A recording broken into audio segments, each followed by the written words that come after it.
We are going to look at Paul MUITEs' last few days in Ford, Kenya.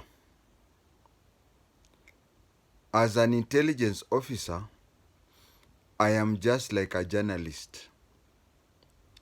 I make my report.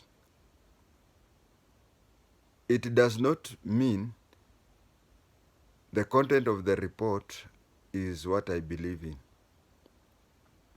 It means that the content of the report is what I received and I am forwarding it to you. So, if it quacks like a duck, mine is only to say that it is quacking. When Ford broke into two, one of the Ford used to be referred to as Ford Muthidi House, and the other was referred to as Ford Ajip House. The Ford Ajip House used to operate from Jaramogi Oginga Odinga's office in Ajip House. So people nicknamed it Ford Ajip House. And the other Ford used to operate from Muthidi House along Muthidi Road in Westlands, and people nicknamed it Ford Muthidi House. If Ford would have remained as a single party, they would have taken. Junaid Mohammed says, hii imeenda. Ilikuwa imeenda. But for reasons that I'll not indulge in today, there is credible evidence showing that the intelligence went to both sides and told each of them usikubali kuachilia chama. The reason why Masinde Muliro went to London to see Wajakoya was that Wajakoya had a tape which showed that, which Wajakoya believed if Henry Masinde Muliro would have had it, he would have pushed for the two Fords to be joined together. Meanwhile, the intelligence was pushing for the two to be divided.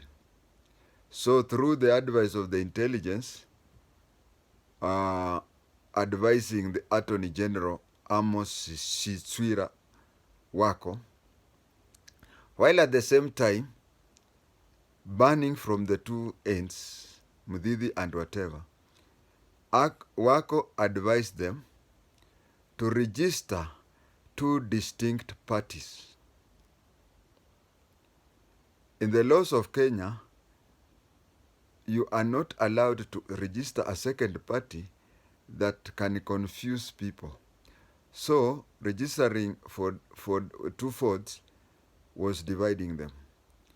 Let us use simple mathematics. If we use simple mathematics, supposing Ford had 60% and Moi with KANU had 40%, Ford ingechukua. But what happened? If they divided among themselves to two, each taking roughly 30-30, KANU will remain with 40% and KANU will take. So that informed the reason why the intelligence were pushing for, would go to this side and tell them usikubali, and going to the other side usikubali, while pushing the Attorney General to register the two parties. The Ajip branch said that they were the ones who restored democracy in Kenya. so they called themselves Ford Kenya, Forum for the Restoration of Democracy in Kenya. Muthidi House, after hearing that, they claimed that they were original. They are the originators of the name. And originating comes with the word asili. So they called themselves Ford Asili.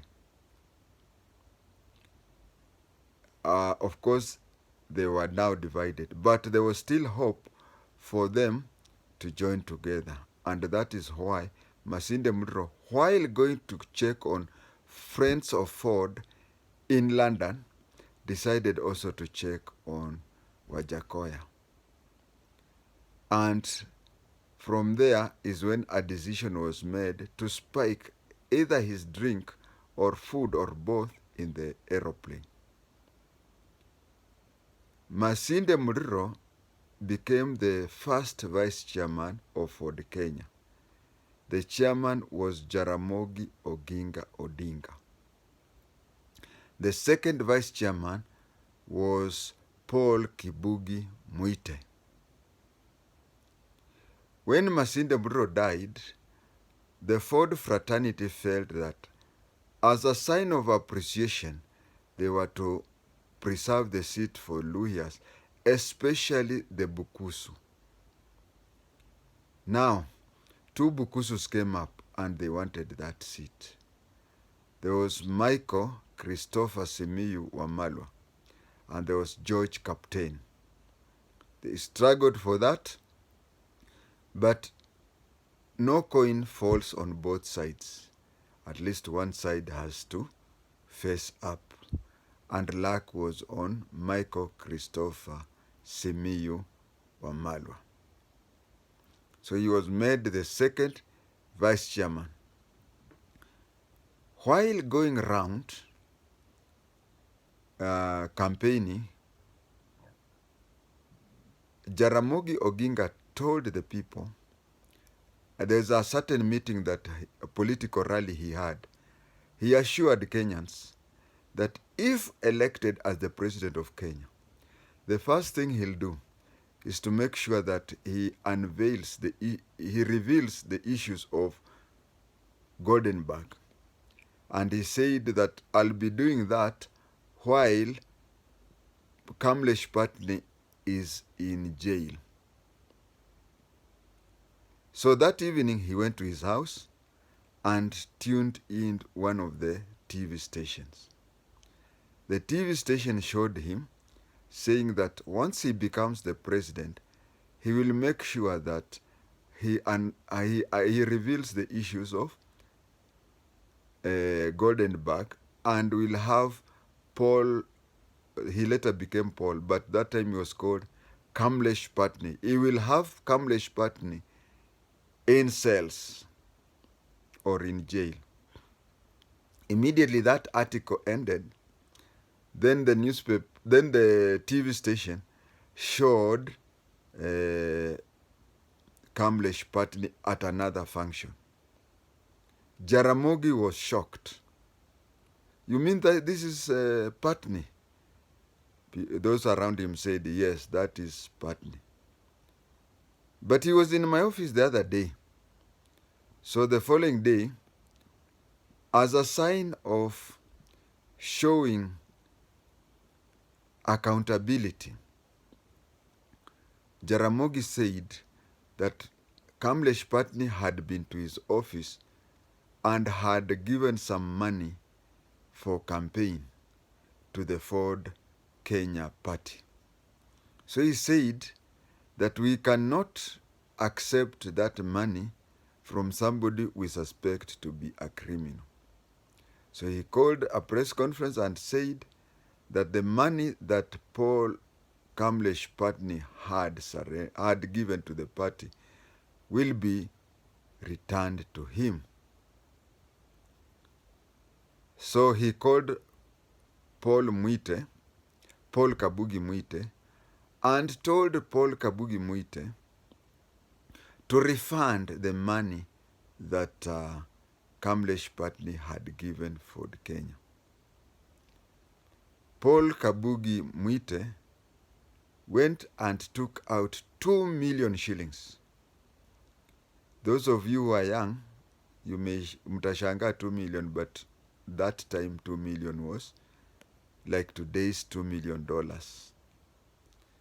So he took out 2 million shillings and gave it to Patni, Kamlesh Patni. Kamlesh Patni said he has no objections for Ford Kenya returning the money that he had given them for campaign. But he has a problem because the money he gave, those days, cases of texting money used to be there, but very rare. Those are the days when in Arambes or anything, people used to carry words and words of money. So Paul Kamlesh Patni claimed, my viewer will forgive me for repeatedly calling him Paul Kamlesh Patni, because at that time he had not been called Paul, but we are talking of the same person.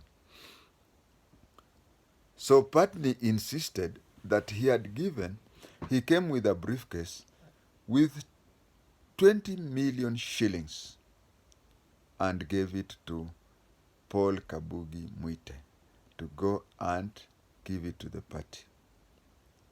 But Paul Muite said that he received 2 million. What happened to the 18? It is between you and me. Whom do you trust?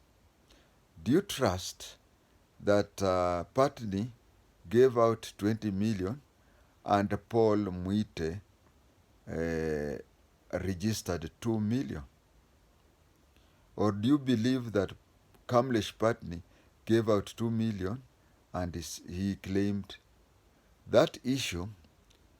Shortly after that, Paul Kibugi Muite resigned from Ford Kenya and went and joined Safina Party. That thing has never been solved. That thing has never been solved. But still, I think it would have been better if it was solved, because somebody may conclude that Paul Muite was given 20 million and he went and registered 2 million in the party. Thank you.